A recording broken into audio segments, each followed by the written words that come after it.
to spread the word about teamwork. So, Norm? Thank you, Sam. All right, thank you very much. No, seriously, back in August, we kicked this off with Heather. She kicked off this initiative on teamwork. Teamwork is very important to what we do here. None of these projects get done without the collective us. It's not just one person. So then on November 7th for International Project Management Day, we brought Heather back in to spend some more intensively working with the PMs, basically on their role in building the team and what teamwork means for them and how to make it successful. So why is Heather back here today? Well, she's going to do an hour-long session on yoga. Just kidding. I'm just kidding. So Heather's here today to give you some insight on what she told the project managers and to help you understand what your role is in making a successful team. And with that, I want to turn it over to Heather Hanson-O'Neill. Thank you, Norm. Let's see how this is going to work today. I'll try to stay a little bit away from the speaker. How we doing? Good. Yeah? Okay, I can tell that you guys are really into measurement, so this is going to be my measurement tool today. On a scale of 1 to 5, with 1 being I'm about to fall asleep, and 5 being I'm totally stoked and energized and I can't wait for you to start, I want you to decide where you are and raise your hand and hold up the number, please. Come on, this is my measurement tool. Don't mess with my measurement tool. Okay? Good? Cool.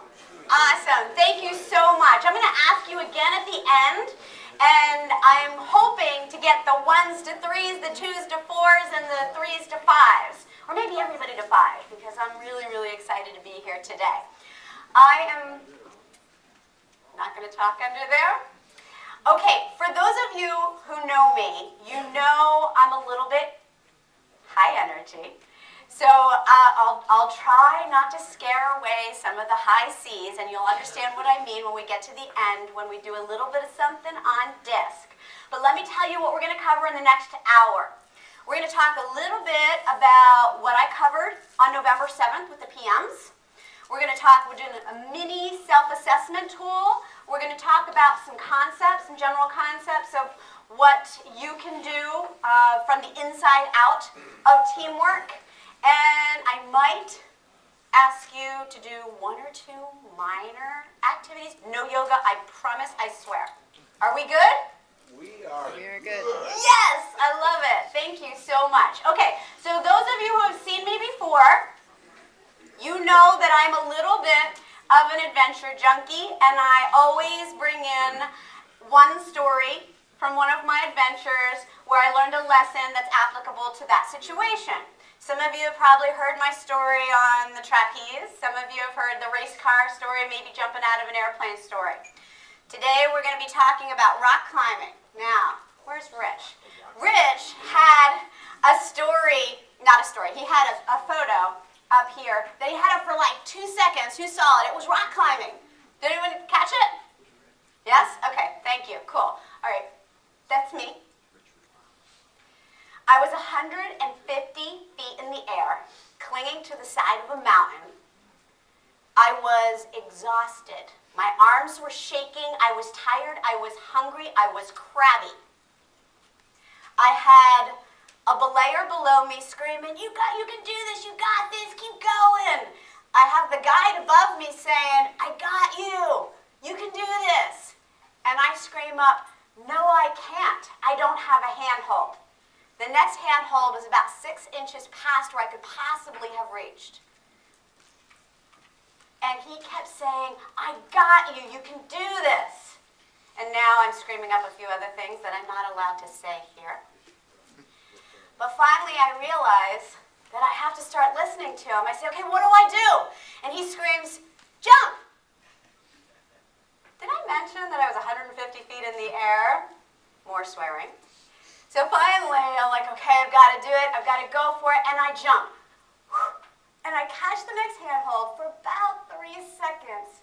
My fingers slip, and I come crashing into the mountain once, twice, 3 times, until the ropes pulled up. The guide had saved my life. but I'm still 148 feet up in the air, a little bit to the right. Now not only am I tired and hungry and crabby, but I'm a little bit bruised and bloody, and I'm even angrier. But I realized that I had fallen into a better place. Here, the handholds were closer together, and I was able to make it to the top of the mountain. Why am I telling you that story? I'm telling you for two reasons. Because when you fall, which you will, everybody makes mistakes. Everybody encounters challenges. Everybody has problems and issues that arise. And when you fall, sometimes you end up in a better place. So look around for the lesson. Look around, because it's always there, and we don't have to wait 10 years to figure out what it was. The second reason why I tell you this story is it's incredibly important to surround yourself with people who say, I got you. You can do this.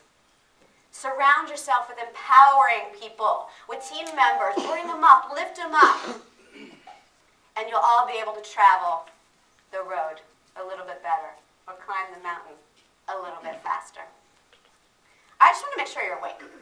Now, I want to begin with asking you, I know I said I was going to ask you to do a few things. This one's easy. I want you to tell me what qualities make for a successful team as a whole. You can call out. Communication. Thank you. What else? Common good. Good. A little louder if you can. Diversity. Good. Nice. One more? Trust. Ooh, in stereo, I like it. That's great. Okay, I'm sure there are a lot more, but I also want you to think about what qualities of specific team members are important to have on the team. Confident. Confidence, yep. Open-minded. I'm sorry, I didn't hear that one. Open-minded. Good. Knowledgeable. Responsible. Did somebody peek at my slides? No. Okay, what else? Shows up at meetings. Ah, shows up. Good. What do we need to get it done?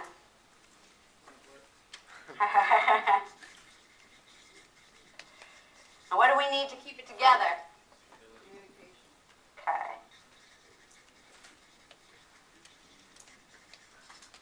Okay. These are just a few. There are a lot more. Now, when we get to the self-assessment tool, I'm going to come back to this, and we're going to talk about how these, the things that you chose, is important to the team as a whole, as well as to the team members, how it applies in what we're going to be learning in the self-assessment tool. But before we go there, I want to talk just a little bit, cover just a few of the things that we covered with the PMs on November 7th.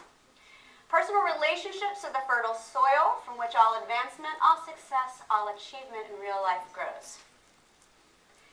What I talk about is the personal relationship. I talk about how we connect with other people on a regular basis. And not those superficial connections, but the deeper, more meaningful connections that create satisfaction and joy. We're at work 50% of our lives. We might as well have a good time while we're here. So one of the things that we talked about on November 7th was the fact that leadership is not necessarily top-down, leadership is inside out. So in order for us to be able to learn exterior strategies and tools and systems, we have to be able to be full of the internal strategies that enable us to connect with each and every person on our team within the organization, as well as some of these things might actually help you at home. It's a possibility. Connect with appreciation. feel that you are completely 100% appreciated for how you contribute at home or at work. You sit at home too. Yeah, there you go, good. See, this is the thing. Most people feel underappreciated. And this is a very, very easy way for you to build rapport with people. So often, we focus on the things that are going wrong, the things that people, the mistakes that people make, or the issues, the challenges that arise. And what happens there? That's what happens more often, because what we focus on expands. But more often than those challenges are the things that are going right. Yeah, somebody made a mistake, but you're discounting the 20 other things that they did really, really well.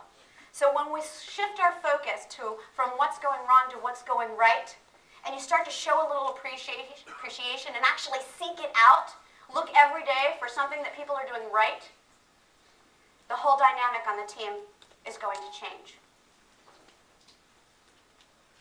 Connect with respect. That little dude is my 12-year-old son, Jake, who was 2 in that picture.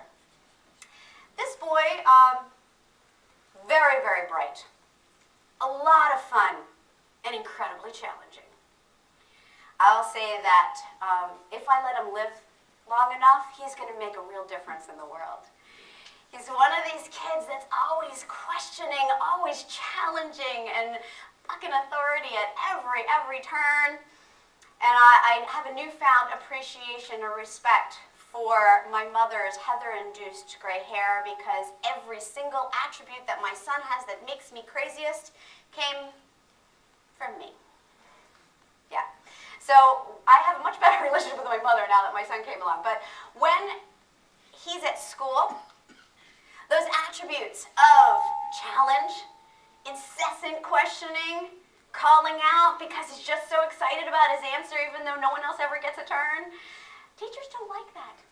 Yeah, they don't like that. So I get calls that he's in the principal's office quite often, but occasionally there's that teacher, that person that sees past that sees inside of the goodness and all of the amazing qualities. And it could be a teacher in a school for him. It could be a mentor in an organization for you.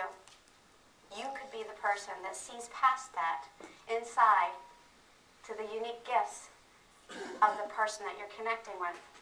My son's 6th grade teacher, he really resonated with him. He saw that. He was able to cultivate the gifts that he had. And a boy who hated doing homework, hated doing the extra, going the extra mile, only missed homework one day that year and said to me, I don't want to tell Mr. Salvador that I didn't do my homework because I don't want to disappoint him. You see, the thing with respect, we all want respect. But the fastest, best way to get respect is to give it. Is to look for those gems, to look for that inner quality from someone and show them appreciation and see what happens. It comes right back around to you. Connect with responsibility. Unfortunately, in today's world, I had to throw a little levity in here. Come on. In today's world, there is a little bit too much of entitlement and passing the buck. You ever notice that? Yeah, a little bit.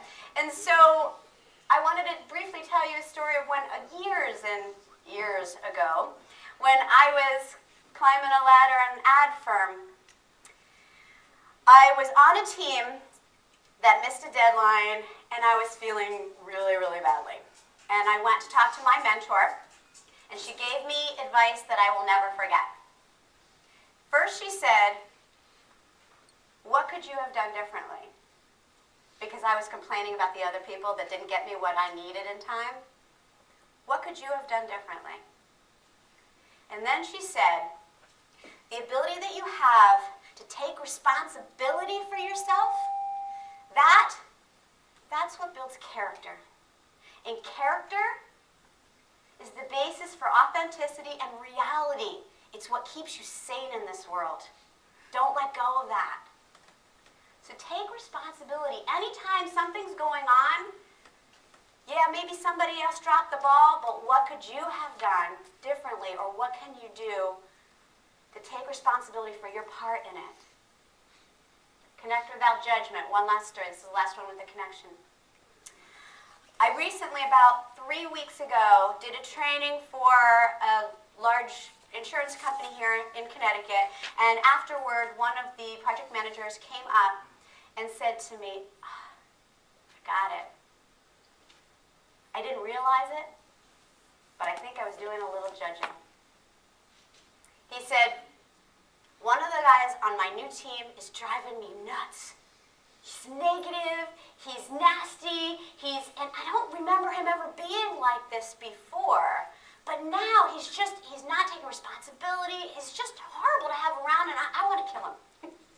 I'm like, okay, are we getting to the part where you learned the lesson yet? And he said, I've been judging. And I think there's something going on for him at home, and I realized that maybe I should take a mentor role and just say, how can I help you?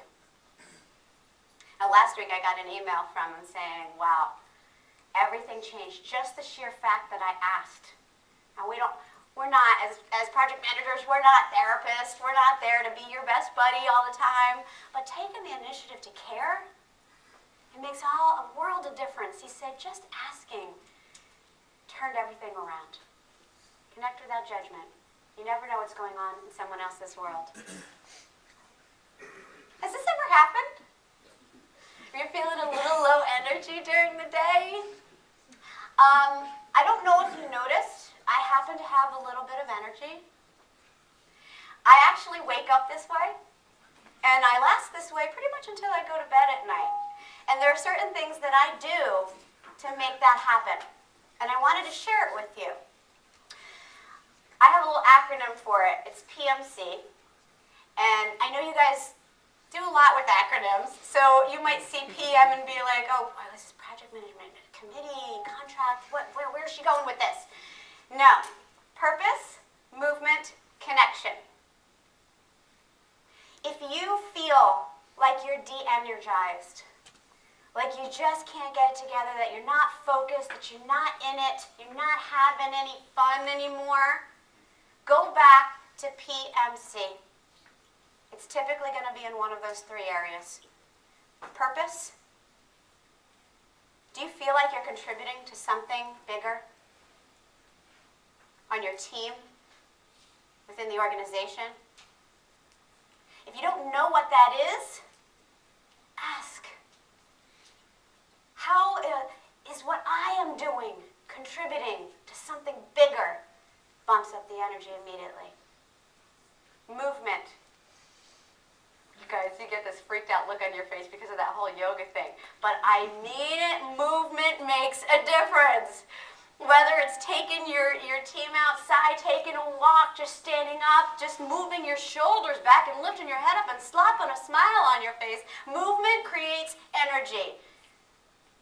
Scientists tell me this, it's not just me. And C is connection. What creates energy? The ability that you have to connect on a personal level. And that's what I'm all about. So if you're low energy, take a look at your purpose, your movement, and your connection, and you'll be able to bump it up. Okay, now we're getting into the self-assessment tool. Who here has done DISC? Okay, good. So some of you, part of this will be a review, and part of it, even after the review, you hopefully will be able to integrate it in a different way onto your team than you may have in the past, and for some of you it will be new. DISC is about helping people understand themselves better, helping people know how to maximize what they do well, finding your unique gifts, and figuring out the gifts of other people. Successful people have a positive attitude, so even though DISC isn't about having a positive attitude, can I just tell you, I like to throw that in there. It's fun. And they know how to adapt to meet the needs of others. Who, when they hear the word adapt, has a negative connotation? You don't have to raise your hand. Think about it for a moment. People think of the word adapt as, why do I have to change? Why do I have to be the one to do something different?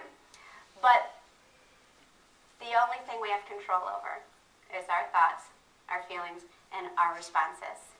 And so if you're trying to make someone else change, inside out, the only way to make change, to help someone else, to motivate them to change, or within a team, or within a company, or in the world, is to start from the inside out and understand that you're the one who needs to adapt.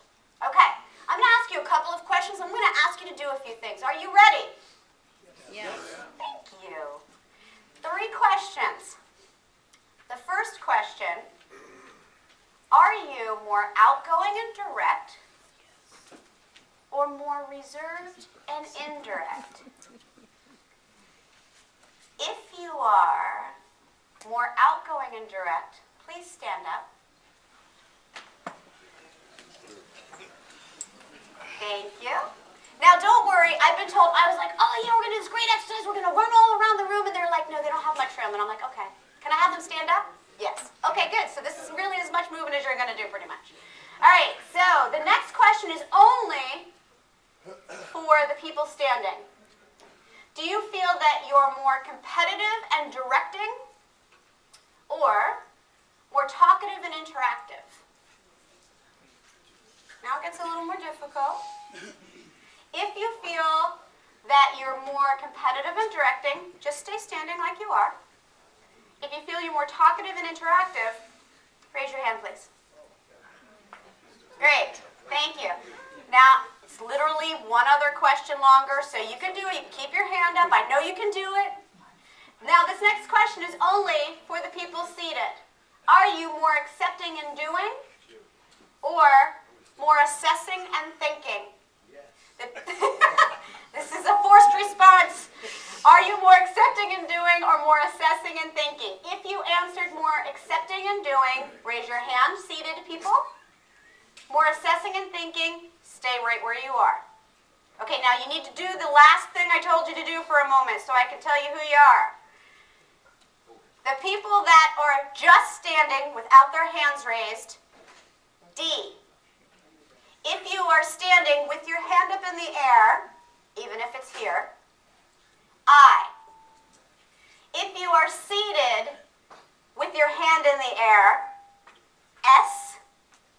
If you are seated and haven't done a darn thing, C's. And you'll understand why I didn't ask you guys to do anything in just a moment. All right, does everybody know who they are? Yes? Everyone can sit down. All right, who are my high D's? Now, I know there were more than one. Okay, good, thank you. Okay, good, good, good. Do you feel that you are leaders? Maybe sometimes a little bit of a risk taker, love to take action, like to work independently. Does this seem to fit for you guys, your D's? Yes. Yes? Okay, good. That must be an I who's talking over there. Eyes? Raise your hand if you're an I. Excellent. Okay, high eyes. Do you tend to be people? You like to connect and talk with people. You tend to be pretty positive, get everybody together, cheer them on. Yes? Yes? Okay. Is your desk a little messy? Sorry, I can tease the eyes. I am one. S's. Who are our S's? Raise your hand.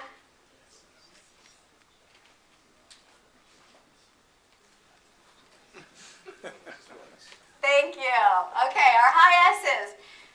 Do you feel like you're really good team players? That you're loyal, you help the team, but don't necessarily have to be on the outside edge talking and moving and shaking, but if you're able to follow through with something that one of those D's or I's is giving you to do? Yes? Yes, good. Okay.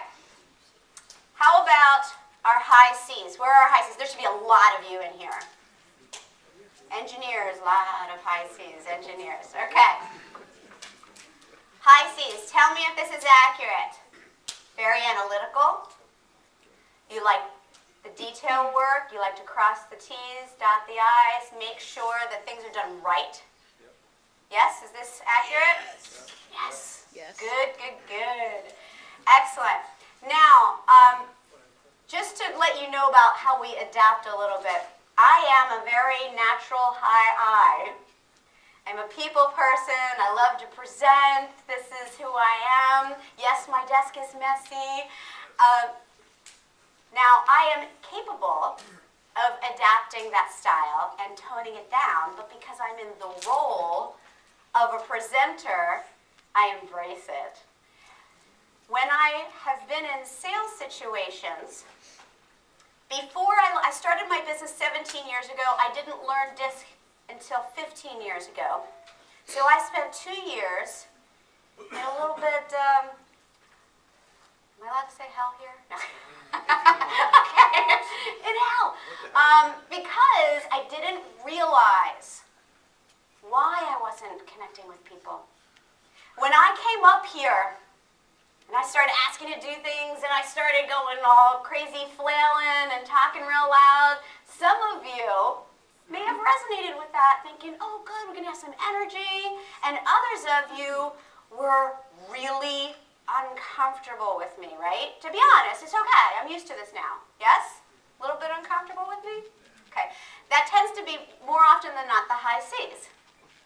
And before I learned the DISC, when I was in a sales situation, I would go in and I'd be talking about how great my program is, and I'd walk out, and half the time I'm thinking, oh, this is great, I'm totally going to get this sale, and I got it.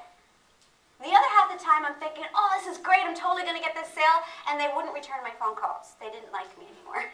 And I couldn't figure out why. And it's because I didn't understand the styles. And I was coming into every single appointment the exact same way. I was coming in all of my high I essence, and the people that were maybe D's and I's, because I have a lot of D in me too, they were feeling like, okay, I got it, she's getting right to the big picture, and what am I going to get at the end, the results? Let's hire her. But when I went in and I talked to high C's, and I'm just talking about big picture, this is great, yes, you're going to love it. I'm like, no, where are my graphs? Where are my testimonials? How am I going to quantify this? And I didn't bring them any of that. But once I figured it out, once I learned about DISC, I figured out how to adapt my behavior. I'm still the same person. It's still the same program. But when I go in and I talk to a high C, I'm bringing the stuff. I'm bringing the graphs. Because I know that's what they need. So the point I'm trying to make is when we can adapt our behavior on a team, and like I said, you can use this at home, you'll be able to be more effective. So let's take a look at each of the styles and how we can work and what they bring to the table, first of all. Has anyone here seen Cheers?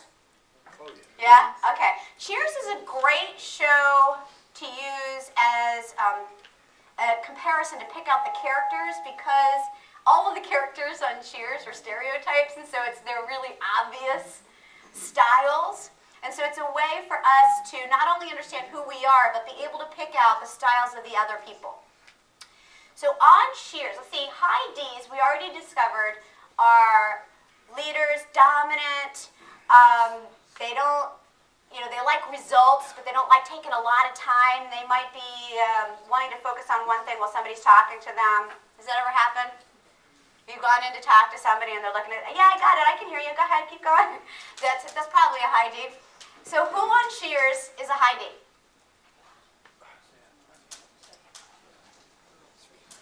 Real dominant.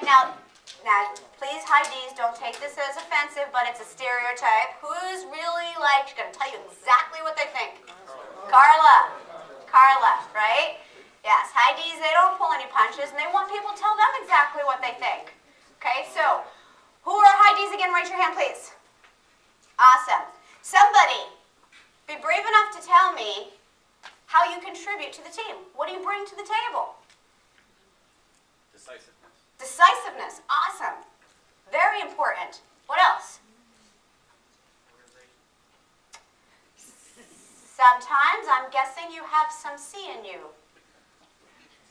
No, D's can be very, very organized too, but it's just so you know, I want to just take a step back and say that nobody is just one style. Otherwise, there would be 4 different people in the world, right? So it's how, this is an overview of what we did with these 3 questions. When you take the assessment, you know that you have to go through all these different questions. You know, you're like, yeah, it was a pain. So, but you get back 17 pages, you see the graph of and how it relates. Like I have a high I, my D is really, really high. My C, I could actually literally dig a hole and put my C in it. It's so low. So it's really how it all ties together that makes the difference. Okay, so what else? Look up here.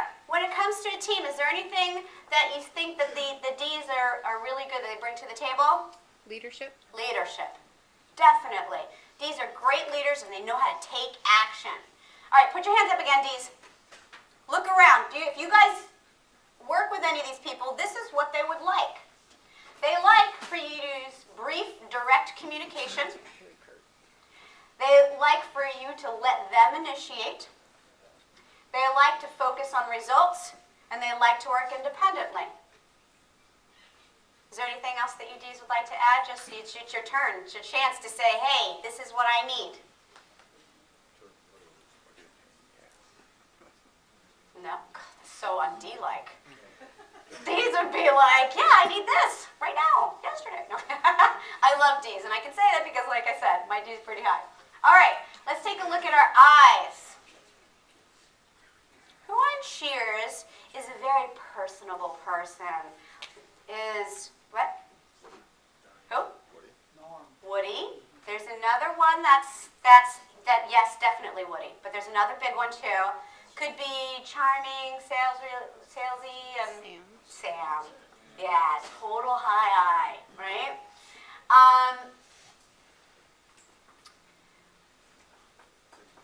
High I's. What do you think you bring to the table? Cohesiveness.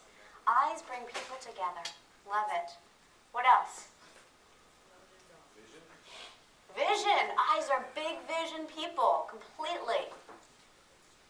One more. Cooperation. Yes, cooperation. Okay, so you're seeing, D's are important, we need to take action. I's are important, we need to work together as a team. Good. Now, raise your hands high, I's. Look at them. This is what they want. They like friendly interaction. And they need to verbalize their thoughts and feelings. If they're talking, it's the way that they process. They do like public recognition for accomplishments. Did I mention that I'm a high I? Thank you. Applause, standing ovations, throwing roses. Thank you, I'm just saying. The written details is not that they like to provide written details, they like to receive written details. Because if you have multiple things that you want a high I to do, it's just easier for them to have it in a written format so they can go back and reference it. Does that make sense, high I's? Is there anything else that you would like to add?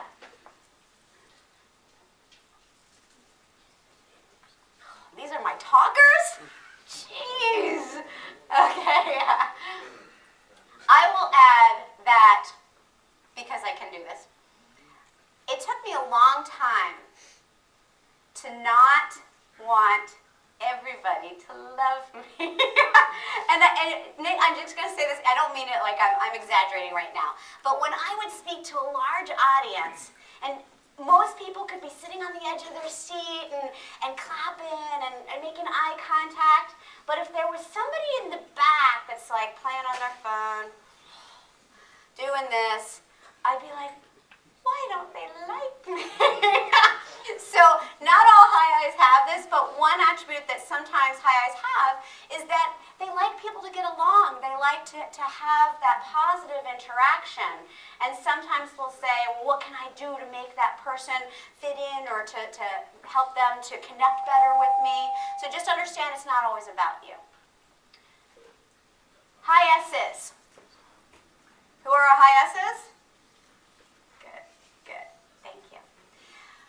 High S's, they're the ones that are a little bit harder to pick out because they're not as out there as our D's and our I's, right? So, but the high S's are really important to the team. These tend to be people that are very steady, very stable.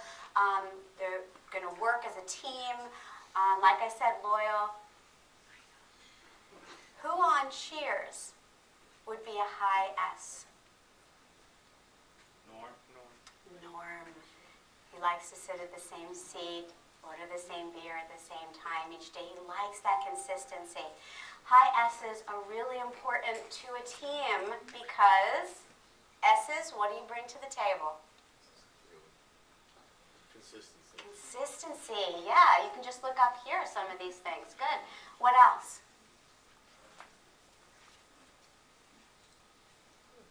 Reliability.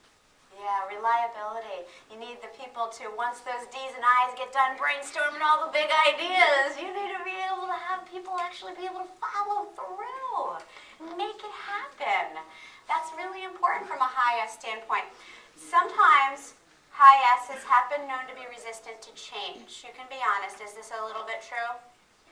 Yeah, so if you're working with a high S, one thing that you might want to do is, and you're going through a big change, chunk it down.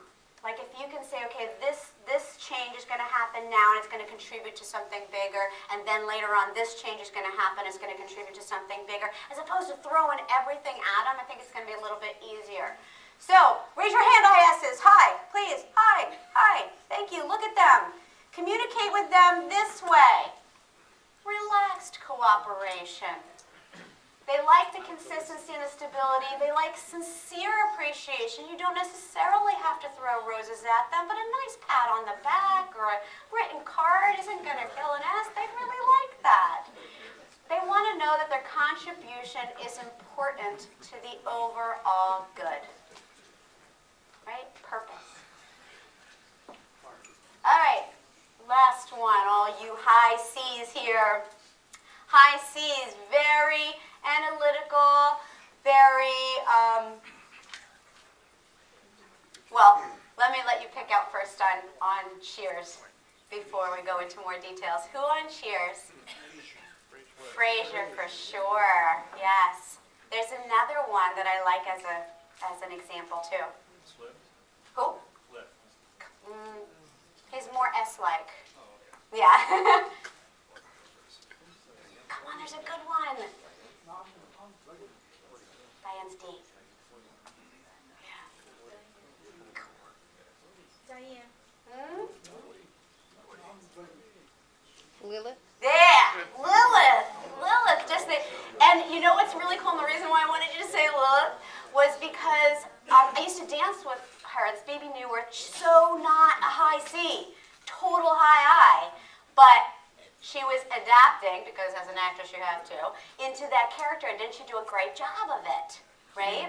Okay, so high C's. What do you guys bring to the table? Why are you so important to a team? High C's, what do you bring to the table? Why are you so important to a team? Product. What? Product? To make sure that it happens, that it gets done right, and it's really, yes, good. What else? That's it? Details. Details, yes. Our high C's are detail-oriented. Very good. All right. Raise your hands, high C. Everybody look at our high C's. Good. Communicate with them this way. They like clear expectations and deadlines. They really appreciate precision and focus. They don't need all the socializing. Just tell them what they need to do and when it needs to be done. And we don't need to talk that much about it. It's okay. And they like that their high standards are to be valued. If you're going to show appreciation to a high C, appreciate what they're bringing to the table with their standards and the commitment to excellence. Right, high C's? Right. Yes. Good. Very good. All right. So how are we doing? Because I know we were maybe a little bit late. Yeah, I'm going to give you a little bit more time, so about 17 minutes. Okay. Good. Thank you. All right. Let's talk for a moment about specific situations. On your teams, can you think about, well, first of all, let's get back to just the overriding theme that we see value for each of the styles, right? And that we establish that diversity is really important. All right, quickly, when I first started hiring, you will like this, Mike. When I first started hiring people years ago, I would hire people that were just like me because I felt really comfortable with them in the appointment. And nothing got accomplished and the desk was still messy. So I realized after the, I admit it, fourth person, that wasn't working.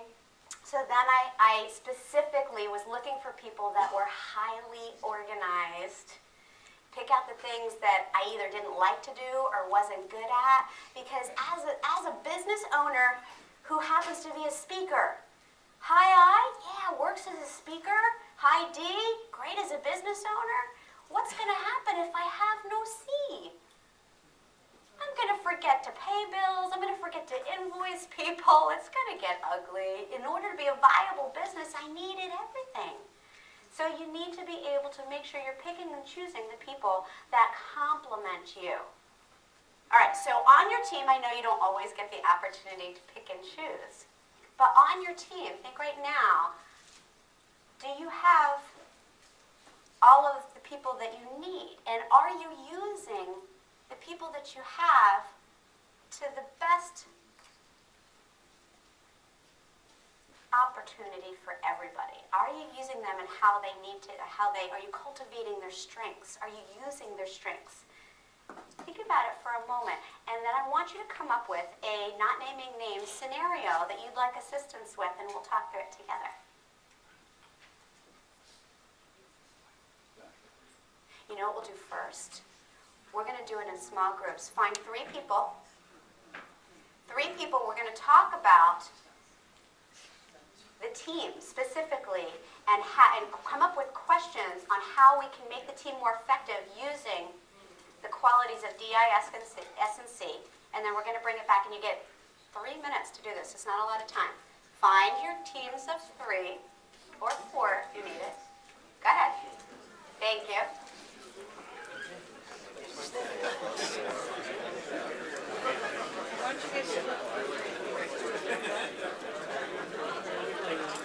That was very D of you. I love it. Seeing how different team members with different attributes, are we using them to their Now, I'm DEC, we work together great. For those of you who happen to have some high C in you that feel like you haven't been given up instructions because I'm a high I just want to clarify for you that what we want you to do for the next 3 minutes is to talk amongst yourselves about what is most important in your team, what might be lacking, and how I can help you. So you might want to write it down, high C's, okay?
Here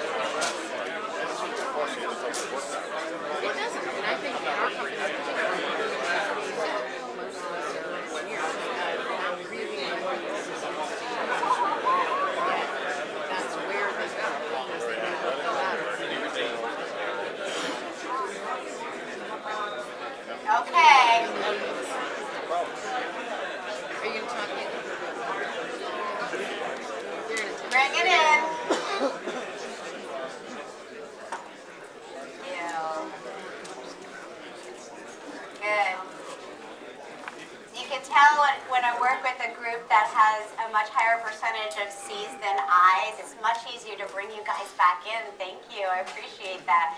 One of the groups that I worked with last week had a lot of I's and D's, and I swear it took me 10 minutes to get them to focus back up here again. So thank you. I appreciate that. Okay. Did you come up with any specific challenges that you'd like assistance with? No, everything's smooth, everybody's getting along beautifully, your teams are highly productive, and yes? Totally focused. Totally focused and ready? Good. Yes, we are, Bob. Thank you. I don't know, is it better? Is that better? Oh yeah, that's better, thank you. Okay. What do we have? Yes, thank you, Caitlin. We talked about a few things. One is that sometimes people are in roles that don't really match their letter and their style. Yeah. That actually unfortunately happens in situations where you're putting teams together, where you just are focusing on the task that needs to be done. Is there, I don't know, but is there a way to take a look on your team at what needs to be done and potentially redistribute any tasks according to what would work best for the skills of the people on that team? Is that possible? Yes? Sometimes maybe? Sometimes. Yeah? Okay. And I'll tell you, it's not always possible, but whenever you can, if you can do that, what happens is not only does it make the person who is doing the job so much happier and more productive, brings the team together. I don't know if I told you this, stop me if I did already, but I have one of my clients as a financial services company that was a division of a very, very large company and completely reorged the way, I know this wouldn't work here, don't worry, Rich, but they completely reorganized the way that they did their tasks to fit their styles and have grown their sales exponentially. So on your team, there's a possibility of mildly redistributing some tasks. What else could you do? Have you guys ever experienced that? What did you do to great success? Anyone here ever experienced that? Where the person has a task that they're supposed to do that's contributing to the team that is totally not in their forte? Yeah, that's happened, right? So what do you do? As a project manager, I'm sure I know that what you probably do is help coach and mentor them, right?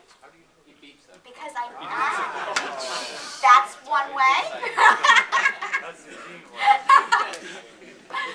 What else? Let's give Caitlin's team one more suggestion. What do you do when that happens?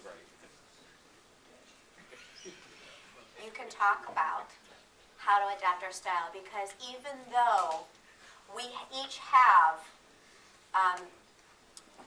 some that are more dominant, some that are lower, we have the capability of doing any of them. This is a behavioral analysis. This is not a set-in-stone psychological profile. We can adapt and we can learn the different skills that may not come as naturally to us, but it would require us to understand them fully so that we can help cultivate them in other people. And yes, I kid around to make examples about how low my C is, but I gotta tell you, I would not still be in business after 17 years if I didn't learn ways to make it better, to do the follow-up with people, to be able to bring them what they need, to be able to file properly, and to be able to do what I have to do. We can adapt our behavior. And as either project managers or someone who just happens to be a leader on a team, whatever you call it, you can help people by using tools such as this to better understand yourselves, your strengths, and where you can adapt. Thank you for that. I appreciate you contributing. Who else? Yes? If your team is dominant in one personality type, how do you adapt the situation to see the benefits from all the other personalities? Oh, that's a good question. Yeah, I like that. Although I'm not sure that you like that if you're on that team. Okay, you know what's really interesting? It really depends, too, on which of the styles. But that happens sometimes. And let's use it as an example. Let's say you have a team with a bunch of high Ds. What's going to happen now that we know a little bit more about our high Ds? Conflict. A lot of conflict. Because our high Ds know what they want to take action on it, they're not afraid to voice their opinion, and God forbid somebody else has a different opinion, they're both going to go at it, and even though everybody wants to take action, they can't take action because they're too busy fighting about who's right. Okay? Let's say you have a whole team of high Is. How good they are. Yeah, our high Is can spend way too much time socializing and either connecting or disconnecting if there's, you can still be vocal about it but not necessarily agree with people, but not getting things done, right? And a whole group of high S's also probably wouldn't take action as much. Our high C's, what's going to happen with a group of high C's? Overanalyzation and not taking the steps to move forward. So that's why you really need, I'm going to come back, but Caitlin has an idea first. Oh, she's not giving me an idea. She's giving me a 5-minute warning. Thank you. All right, I got it. Okay, so what can you do in that situation? You can, most of the times, just simply bringing it to light is extremely helpful. And if you can't actually, most people, if you've done the full assessment, understand not only what their dominant style is, but they have a secondary style. So if you can figure that out and use that information, so even though maybe a lot, let's use the D one as an example. So you have a lot of Ds on your team. If you take a look at it, you bring it to the forefront, you acknowledge that everyone's opinion is valuable, and then you take a look at the secondary style. Okay, you're a high D, you're a go-getter, you're a risk taker, you're going to lead, you're going to take action, but you also have a high C that's really close to your high D. Let's put you in charge of making sure of the quality control for this, okay? And so you take a look at what are their next best strategies and strengths that we can use. And communication. Anytime there's a challenge, anytime there's a problem, bringing it out and communicating it to the group in a format that is respectful and appreciative of the different opinions and uses everyone, embraces everyone's opinion, because you know what happens? There's so much information and so much wisdom right out there, right? And we don't use it enough. And when we let go of ego and we say, I need your help. People, when they hear, I need your help, are really good about giving it. So ask, connect, appreciate, respect, take responsibility without judgment, and create a more cohesive, productive, profitable team. On a scale of 1 to 5, where is your energy level? Are you 1, almost asleep, 5, totally energized and ready to go? Raise your hand and put up your number, please.